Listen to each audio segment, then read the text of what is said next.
Hi, I'm James Sheehy. This is my oral report over foreign expansion. The country I picked for my topic is Japan. Making connections in the foreign market is tough. It's not always about what you know, it can also be who you know, and it can be real tough. Some countries are polar opposites to each other, just like the United States and Japan are, and things are just way different over there culturally. We do not have the same values, and things are just completely different. For example, there's different ways you do things. In America, we often greet each other shaking hands or with a hug or something of that nature. In Japan, you greet each other with a bow, and it's hands to the side, slight arch in the back, and bow to who you're meeting. One thing that is the same, however, is in the United States and Japan, and mostly everywhere in the world, you exchange business cards. But the thing about Japan is you have to do it correctly. You have to take the business card and hand your business card to them with both hands and accept theirs with both hands. You must also read it and observe it before putting it in your pocket, or else it's taken as a sign of disrespect. Another disrespectful thing that can be done is putting your hands in your pocket during a meeting or when you first meet someone, and that shows boredom in Japan. In this reference I created, it shows the United States and Japan, and basically what that's saying is, when you connect to foreign markets, you can make more money. However, it's not always about money, but below this I showed some cultural differences, which is the A plus is for education, the suitcase is for work ethic, the people are for bowing as I just discussed, and the business card is what I just discussed as well.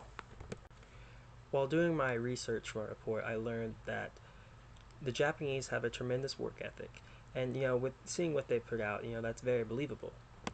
Just the sheer amount of people they have in the workforce and working hard is a very good it's a very good example that work is very important to them, because work is often viewed as a spiritual connection. You don't work for the money, you work to get closer to your God.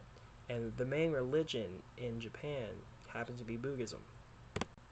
Japan is very strict with their religion. You don't disrespect it, and religion, family, and education are above everything.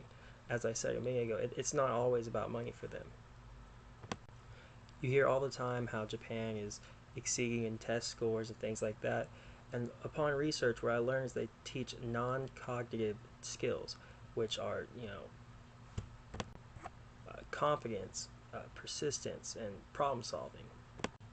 These skills teach you to never give up and believe in yourself. The kid who studies 6 hours a day for his math class is going to eventually be as great as the kid who just gets it right off the top.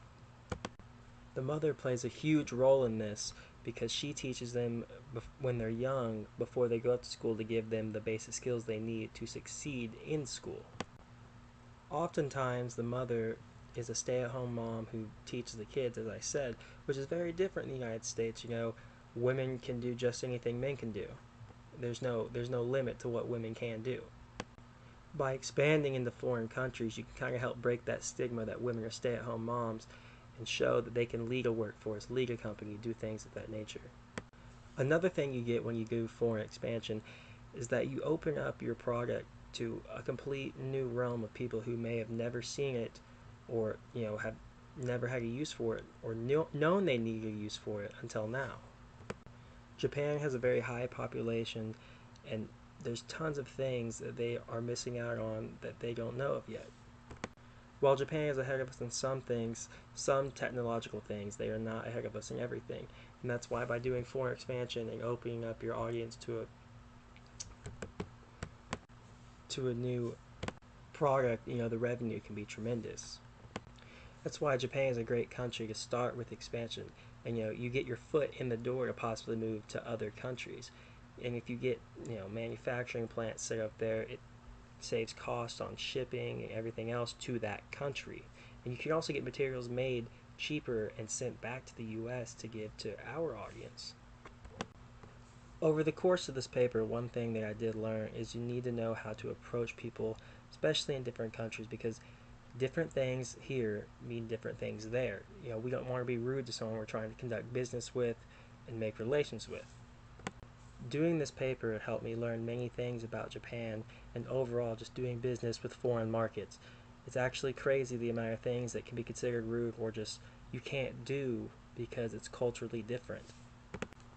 I will also include a picture of this guide right here in an attachment email, just in case you couldn't see it that clearly. But that is my oral report. Thank you.